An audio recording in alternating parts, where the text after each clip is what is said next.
আসসালামু আলাইকুম। আপনারা হয়তো অনেকে মালদ্বীপে আসার জন্য ভিসা খুঁজতেছেন, ভিসা পাইতেছেন না, হয়তো বা বিশ্বাসকৃত লোকও পাইতেছেন না। মূলত সেই কারণে আপনারা অনেকে আমার ভিডিওগুলোতে কমেন্ট করে বলতেছেন আপনাদেরকে ভিসা দেওয়া যাবে কিনা। তো আপনারা যারা যারা এই ধরনের কমেন্ট করে বলতেছেন ভিসা দেওয়া যাবে কিনা, আজকে তাদের উদ্দেশ্যে বলবো, দেখেন আমি মালদ্বীপে ভিসার ব্যবসা করি না, মূলত সেই কারণে আপনাদেরকে আমি ভিসা দিতে পারবো না। তো যেহেতু আমি এখানে বিষের ব্যবসা করে না, আমার শুভাকাঙ্ক্ষীরা আছে, তারা বিষের ব্যবসা করে, তাদের কাছ থেকে চাইলে বিশাল দেওয়া যাবে, কোনো অসুবিধা হবে না।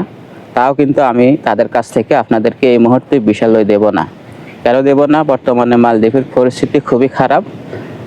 আপনারা এই মুহূর্তে এসে কোনো রকমই কোনো কিছু করতে পারবেন না, সাকসেস হইতে পারবেন না। মালদ্বীপের অবস্থা খুবই খারাপ। মূলত এই কারণে আমি আপনাদেরকে সাপোর্ট করি না যে এই মুহূর্তে আপনারা মালদ্বীপে আসুন। আশা করি সবাই বুঝতে পারছেন।